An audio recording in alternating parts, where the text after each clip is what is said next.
friends. Welcome to your time where we talk about self leadership tools. And I am loving this series. I am working on getting this out to you in all of the different tools that I myself have come across in different learnings, in different readings. And so we continue our series today. Today's tool that we are going to talk about is the what if upping. And I'm going to tell you where this came from. But first, I'm going to introduce myself. My name is Gregg, and I have a company called Soaring Eagle Healing. And through this company and through this process of creating this, it is really a self discovery opportunity that incorporates energy, mindfulness, and movement together, helping people move past their own anxieties, past their own beliefs, and really coming into a place of knowing who they are and being able to create from that. So I'm really excited to continue to work with you and continue to introduce these tools. I do have more tools, and there's about 22 in the series as of now, and it keeps growing, and I'm sure we'll continue to keep growing because I'd love to learn about these and get to share these with you as I come across them. So with that, we will talk about our tool for today. So the what if upping. So this comes from Mendhi Audlin, and she wrote a book called What If It All Goes Right? And this book really talked about this process and being able to use what if upping not only in a group setting, but also with yourself as you move through. So today I'm going to do a little bit of screen sharing. So I'm going to start that. And with that, just go through this process with you. Get to the right spot. All right. So what if upping? This is all about and how I label it as a creative way of brainstorming possibilities. So through this creation, Mendhi Audlin really created this process. And I myself remember when I was reading this book and being able to say, wow, if only I had a group that I could lead that could do this. And so about a year later, I met the author, got to talk with her, and I have actually become a certified ambassador in What If Upping. And so I am able to lead groups through this and individuals through this in my coaching practice as well.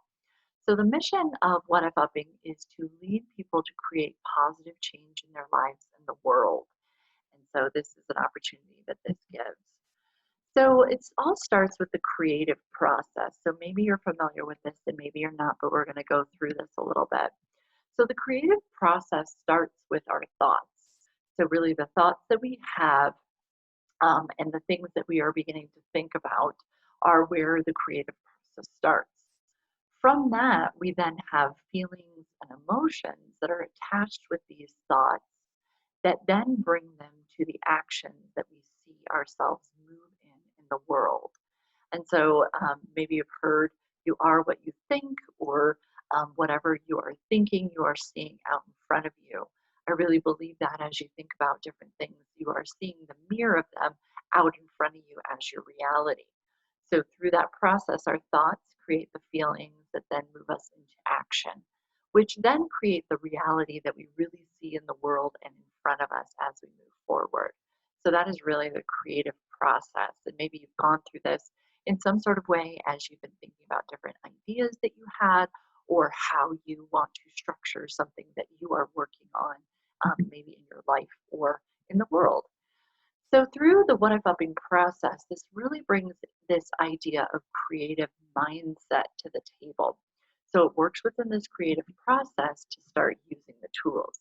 So the very first tool is the what if. So as we have these different thoughts, we can either say perhaps they're going in a negative direction, perhaps they're going in a positive direction. Now, what if upping means that we are looking at how these are moving forward in a way that we believe is positive. Now, that can be a judgment in our own perspective, but that is okay because we're using that for ourselves. So the very first part of this in our thoughts is really using that opportunity to ask, well, what if? With that and the the feelings that are created from these thoughts then creates this opportunity for wisdom. And from our feelings, that's really where the wisdom comes from. Now, in the work that I do, and when I talk to people about this, the wisdom is what we then feel in our body and really be able to tap into that wisdom that then really gives us that idea of, yes, this is something that I want to move forward in. Moving along in the creative process, it then moves into this place of enthusiasm. So from that what if, then we move into that wisdom and that feeling that's created with that wisdom. And then with our actions, really look at what is bringing us enthusiasm to move forward on. What is that opportunity that we really get excited about and want to move forward on? And then how does that enthusiasm move us forward? With this, as we move into our actions and begin to see the reality, is that then we have no attachment to what the reality may be. Now we can say, well, I'm thinking down the road, this is what it will look like. But if we really practice non attachment in this creative mindset, it could be something even better than what we think it may look like. So it's really up to you as you begin to look at that to say, yes, I am non attached to this. Here's what I'm thinking it perhaps may look like, and the enthusiasm that's moving me in that direction. But I really have non attachment to the outcome. So therefore, it creates space for it to be something maybe even better than what you thought originally. And perhaps you've had times in your life where you've seen that play out and really saw that. I know in my life, when I look at different things, there are definitely opportunities where I thought it was going to look this way and it looks that way. And that way is something even better or something I didn't even know that I could imagine or create.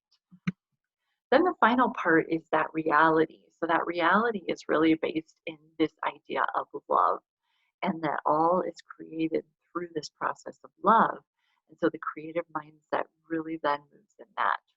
Now, as you see, it is a circle, so it feeds off of each other as you continue to move through the circle, no matter if you are just in the creative process or if you're really in this creative mindset that uses this tool of what if upping to begin to use that.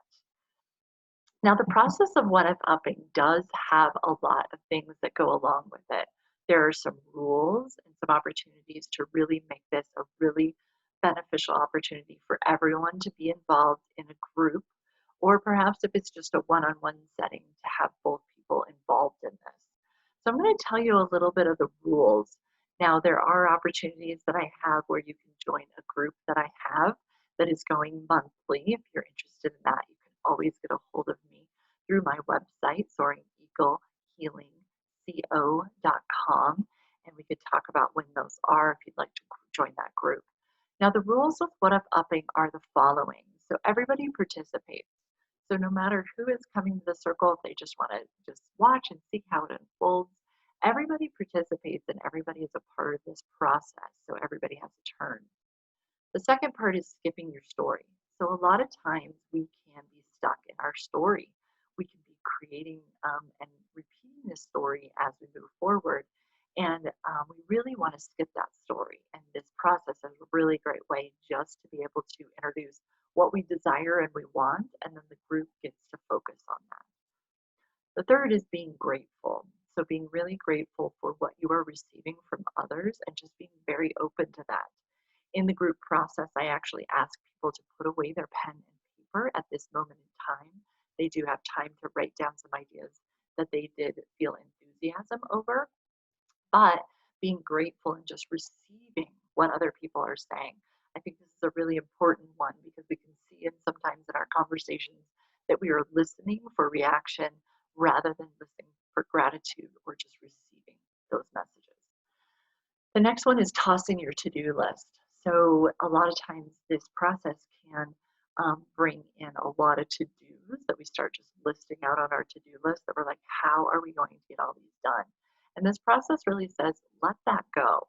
This is not an opportunity and not a time to create that list of to-dos, but to really move forward in just listening and being open to what you're receiving.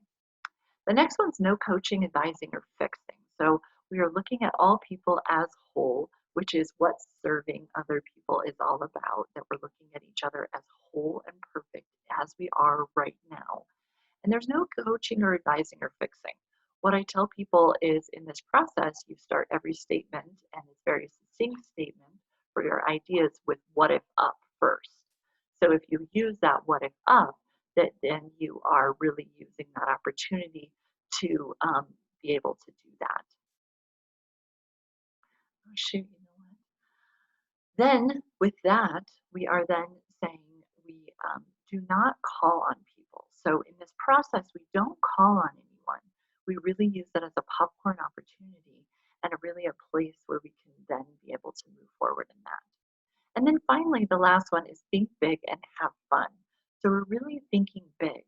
So I always tell people that these things do not have to be based in reality, that they can actually be something that is so out of reality that it actually helps somebody else create and have an idea that then plays off of that. So it's really fun to do that and brings in a lot of laughs in this process. So that is really how this works. Now, as I said, this is an opportunity where you can bring this in for yourself or be a part of a group. And again, I have a group that is going every month and we come together for that accountability, but also opportunity to practice this. As you practice the what if up tool, you will see that this muscle will really begin to start to build and be able to work in that. So as we do that, that is where that begins to come from. So as always, friends, the tools that I share, please see if they resonate with you. If there's further information that you'd like on that, please do visit the video that is actually also a part of this on what this whole process is. And when I talk to Mendhi Audlin and have an interview with her and just be able to really connect with this and see how it resonates with you. If it doesn't resonate, move on. I have so many other tools to share in this series and I'm really excited to continue. So for now, have a wonderful day. Just look at this tool as an opportunity for practice and let me know if you have any questions in the process. Bye bye for now, friends.